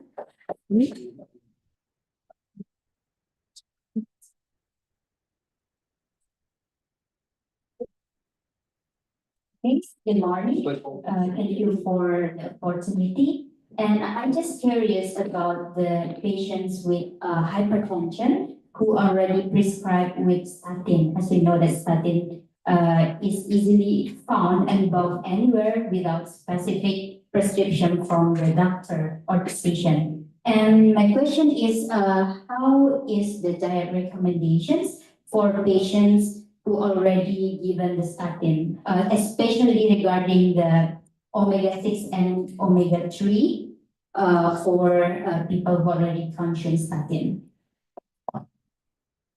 Okay, so as I told you just now, right, okay, statin must be given by a medical doctor and not purchased over the counter because different patient has different statin dose. So it cannot seem, okay, if you are purchasing statin, but what are you going to tell? How many milligram? So this one, the dose of statin must be recommended by a medical doctor. Okay, that is first. Secondly, this is what I told. Sometimes most of the patient taking statin or any, not only statin, any cholesterol lowering drugs, okay, they think that, oh, okay, I am already taking medication, so I can eat whatever I want. No, that is a wrong. That is the wrong thing. It seems goes to you are taking diabetes medication. Adakah bermaksud anda boleh makan gula dalam kuantiti yang banyak? So, sama. Okay, so pengawalan makanan dan pengambilan ubat perlu sekali. So, sekiranya ubat harus dimakan mengikut dos yang ditetapkan. Bukan kurang, bukan lebih. Satu lagi, pengawalan makanan juga perlu dilakukan. Mungkin sehari dua hari ini kita pergi birthday party of friends. Okay, saya terlebih makan. Tak apa, for one day is okay. But not every day. Setiap hari makan secara lemak secara berlebihan. Ya. So sekiranya saya kata kawal, ya, bukan bermaksud setiap hari, setiap masa perlu kawal. Mungkin beberapa hari semasa hari raya. Okay, some days is your happy day, is your cheat day. Okay, boleh makan berlemak. Tetapi bukan cheat day menjadi hari-hari ni. Yeah. This one you have to get motivated so that they don't feel stressed. Yeah. So that's why I'm not telling patient jangan makan. Yeah. We cannot say the word jangan makan because they feel stressed. So this recommendation for statin, those patients taking statin must also control their food. Okay, must also control their food. So the omega-6, omega-3 recommendation also apply for them. It also apply for them regardless of statin therapy. Okay, so this one, did I have one more thing? I just curious about the dietary recommendations for the community in Malaysia. Yeah. Is there any specific dietary recommendations for, let's say, people with hypertension that can be applied in the community setting, not only in the clinical or hospital? Yeah, it's the same one that I gave you just now, the one that I listed. Because if they are in hospital, they are taking hospital food, right? So that is control. So what I list there is for community setting. Yeah, you can apply for community setting. How about the dietary adherence for the people with hypertension? Do they apply the diet voluntarily or just when they get the hospitalized or something? Okay, very difficult question. Dietary adherence. So dietary adherence is, ya, ini bergantung kepada pesakit tersebut. Ya, sebagai ahli gizi kita hanya boleh menasihati pesakit tersebut, ya. Tetapi kebanyakan pesakit, ya, ya, ada yang memang akan mengikut recommendation kita, tetapi ada yang memang sangat susah, mereka memang tidak boleh ikut, ya. So kita sentiasa memberi nasihat yang sama, kita cuba marah, tapi still the same, ya. But what about hypertension is I have got one patient, ya, so many times, okay, memang hypertension, mereka pesakit ini datang ke klinik untuk dapatkan nasihat hypertension, tapi tidak ikut. Lama-lama stage 3 kidney disease. It proceeded to stage 3 kidney disease. Only then patient started following. So sometimes as I say hypertension untuk masyarakat yang mereka anggap ini adalah satu isu yang mudah. That's why I say it silently will affect all the organs, especially kidney. So patient hanya akan adhere setelah mendapat stage 3 kidney disease, baru mahu mengikut nasihat makanan, yang saya rasa agak terlewat. Ya, so ini perlu diberitahu kepada pesakit.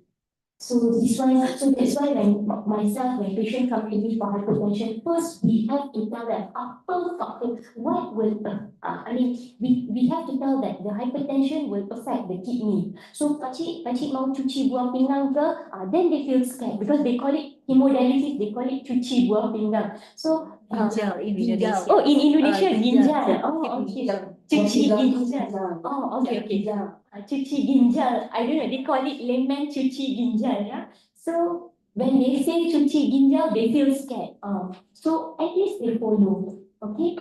So this one is very difficult. It's very difficult. Okay, dietary adherence, but we have to try our best to advise our patient. Okay. Thank you for the grateful discussion. Fine. Thank you, Dr. Diviya. May I see you explain that Framingham score for about 30 years old. How about under 30? As we know, our adolescent or teenager also have a problem with behaviors that can be the risk of cardiovascular disease. Yeah. Thank you. Okay, so for this usually we say more than 30 because of course the risk factor started when you age 30, but I wouldn't deny because for a certain kids, childhood obesity also comes with hyperlipidemia, hypertension. So for that group of people, maybe I'm not sure if they have another Framingham risk score. I have to really check and inform you. Okay, I'll check and inform, but they may have, but I'm not sure. I'm not sure yet.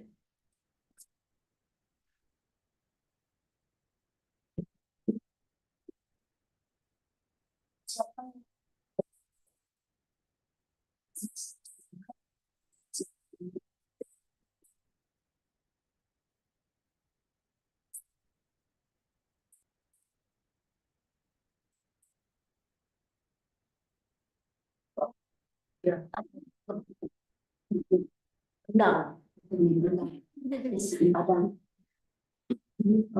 This big posisi. So can repeat just twice, macam 2 kali ulangan. Oh, yes. Oh yes. Oh, right. Yes. How about the component meal? In rendang we have long times food processing macam 8 hours, 8 jam. So it's okay for the rendang as a for the patient hypertension. Yeah, rendang. Hours. Yeah, I do. But one sekali saja. Rendang is a high fat food actually because it has coconut milk and some of them add oil also, right? Yeah, add oil also, right? So what you can do is during your diet, do you have a diet therapeutic class? What we did in Malaysia, we have got diet therapeutic class, right? Cooking class. So during that cooking class, ask your students to prepare a healthier version of rendang. Try to prepare healthier version of rendang. So in Malaysia, we have trimmed coconut milk, or try to produce a rendang with low-fat milk. Okay.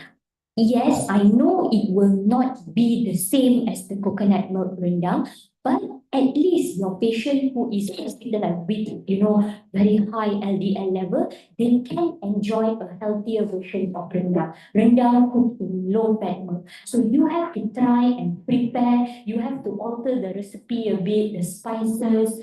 Try to. So this is where as dietitian we have to produce some innovative cooking, healthy innovative cooking, alright, for our patient. So you can confidently tell your patient. So kita boleh bagikan resepi rendang sihat kepada pesakit, ya.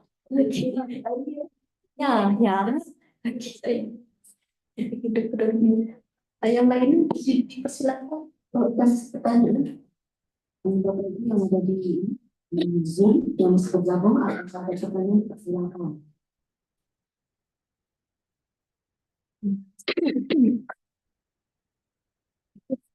In Malaysia, we tried producing Menulis pertanyaan using low-fat milk. It's okay. No, it's not as nice as the coconut milk. Because it comes from cooking. kalau memang ibu yang dari juga boleh kawan-kawan dari rasa itu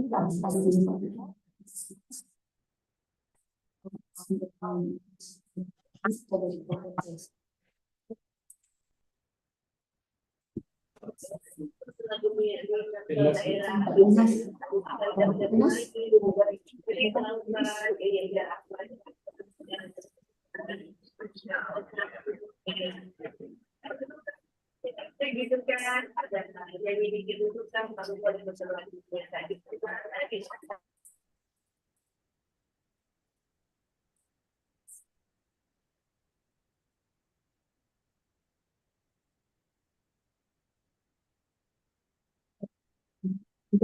boleh gabung kali ya. Emang Kak NCT. Atau ada masih sekali, kalau boleh yang S2 S1 ya S2 juga. Ya. Students from undergraduates. Masih S2, silakan. Oke. Dengan pekerjaan sudah. S1. S1. Sudah. Udah dari dia. Pusing aja. Jadi kalau tidak pusing, oke baik. Dia tuh sih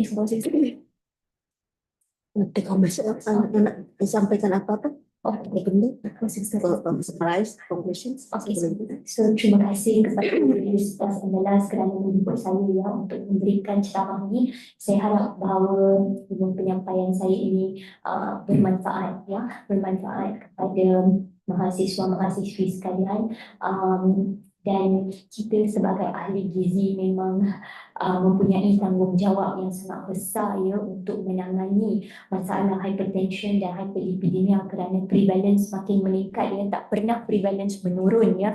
Di Malaysia makin meningkat, global pun makin meningkat, saya rasa di Indonesia pun meningkat juga ya. So saya rasa ya kita kena cuba sedaya upaya ya untuk memberitahu pesakit kita tentang apa faktor risiko dan apa komplikasi hypertension, hyperlipidemia, okey. Dan mahasiswa-mahasiswi sekiranya ada yang berminat untuk menjadi bisnes usahawan, so sila buka kedai makan yang jual makanan sihat ya, rendang sihat. Okay, so ayam geprek sihat, ayam gepuk sihat. Okay, who knows, ayam gepuk air fryer, rendang sihat. Okay, really, this is a good business, good business. Okay, so please venture into all these kind of things. Okay, now you try to be innovative. Yeah, during your diet therapeutic lecture, try to prepare something innovative. Okay, try to prepare something innovative. Convert,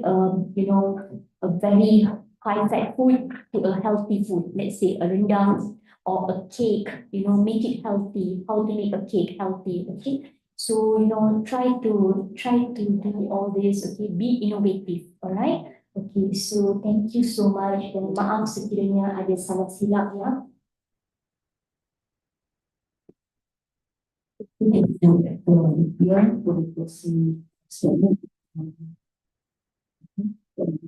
ada pertanyaan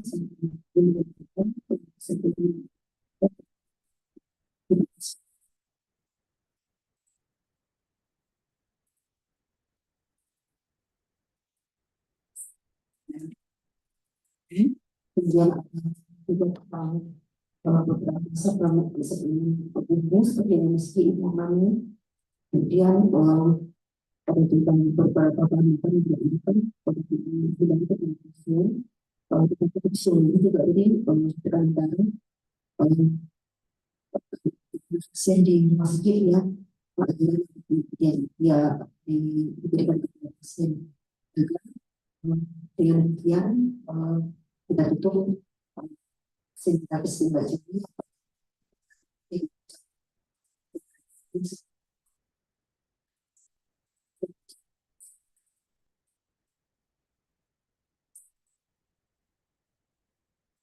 Saya kembalikan kepada Ibu Dokternya. Thank you so much. Untuk itu, as a moderator, visiting manager today, and also thank you so much, Dr. Diviya, for an amazing presentation. You got many knowledge from me. Kepada Ibu yang kami hormati, terima kasih banyak juga sudah berkenan hadir dan menyimak acara ini sampai selesai. Untuk sesi hari ini, dengan berakhirnya tadi diskusi tanya jawab dan ditutup oleh moderator, maka kegiatan hari ini sudah selesai. Untuk selanjutnya, kami juga akan mengadakan kegiatan lainnya dalam bentuk kuliah tamu dan webinar yang mungkin nanti akan kami sampaikan melalui grup atau melalui media sosial dari FKMU. Sekali lagi terima kasih banyak atas perhatian Bapak dan Ibu. Terima kasih juga kepada pimpinan kami yang sudah memfasilitasi kegiatan ini dan semua pihak yang terlibat. Yang mengucapkan alhamdulillahirabbil alamin. Secara ini kita tutup. Wassalamualaikum warahmatullahi wabarakatuh.